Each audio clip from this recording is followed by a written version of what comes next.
Trump's already very bad week just got a lot worse. So we're going to take a look back into the New York courtroom where his last-ditch effort to overturn his 34 criminal convictions just ran into a major roadblock. So what just happened here? Brian, it's looking like Donald Trump might actually go to sentencing on his 34 felony convictions come September 18th. Why do I say that? Because the prosecutors in the case, Alvin Bragg and his team of prosecutors that convicted Donald Trump of those 34 felony counts, just filed their opposition in court to Donald Trump's motion trying to convince the presiding judge, Juan Merchan, to toss out all 34 felony convictions based on the Supreme Court's presidential immunity decision. Well, Alvin Bragg's prosecutors just filed a scorched earth opposition that said, look, the Supreme Court said a president might be above the law for official presidential acts. But guess what?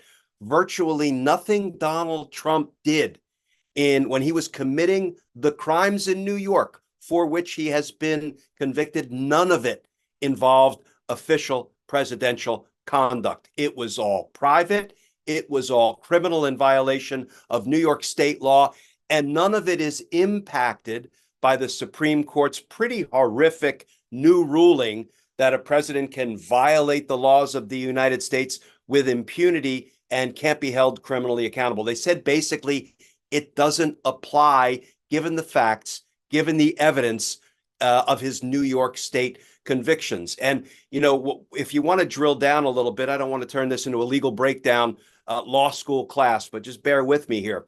What they said is none of it was official presidential conduct. However, if a judge decides that there was some smattering, some bits and pieces of things Donald Trump did after he was sworn in as president, and somebody might conclude they look somewhat official, guess what? You can excise that evidence from the case. You can take it out of the case, and his convictions should still be affirmed. Why is that? Because there's a doctrine in the law called harmless error. Every single criminal trial that is conducted, all around our nation every day, mistakes are made. That won't come as a surprise to anybody. These are human endeavors. Prosecutors make mistakes. Defense attorneys make mistakes. Judges make mistakes. But there's a doctrine in the law that says, notwithstanding the fact that lots of mistakes are made at trial, if the mistake is not such that it provided just dramatically incriminating evidence, such that without that evidence that came in mistakenly, the defendant would have been found not guilty, then the doctrine of harmless error says the conviction can still be affirmed. I'll give you a quick example. Some witnesses testifying, and some little bit of their testimony was hearsay, and it should not have been admitted. It shouldn't have gone to the jury. That happens every day in criminal trials. The appellate court will look at that piece of hearsay that came in inappropriately in violation of the rules of evidence, and they'll say, yeah, all of the other incriminating evidence sustains and supports the conviction, so that hearsay doesn't matter, and we affirm the conviction on appeal. So the doctrine of harmless error, if there was any error at all, will save the case that Donald Trump has been convicted in, and it is because of that. And if anybody wants to read a really well-crafted, nearly 70-page motion from a team of prosecutors, read what Alvin Bragg's team just filed. I am more optimistic now than ever, Brian, that Donald Trump will be going to sentencing on September 18th for those 34 felony convictions. Okay, I'll take it.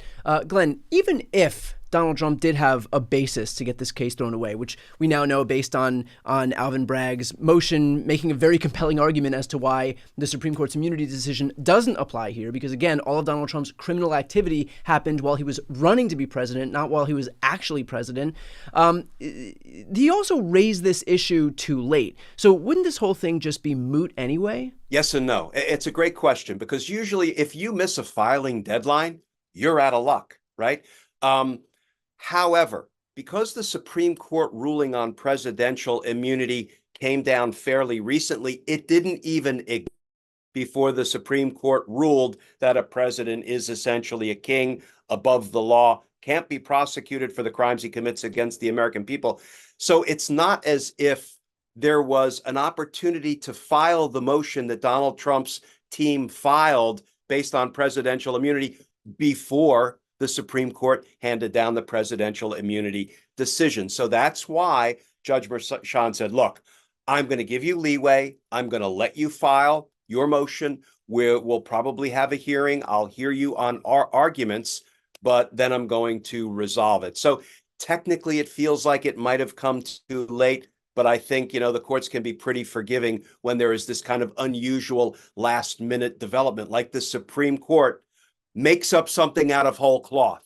Because let me reemphasize, Brian, you and I have talked about it, and our Legal Breakdown viewers have heard us discussing this. What the Supreme Court did was unconstitutional. That puts us in a bit of a quandary. What do you do when the highest court in the land, there is no court we can appeal to if the Supreme Court is wrong? The Supreme Court did something contrary to the express language of the Constitution.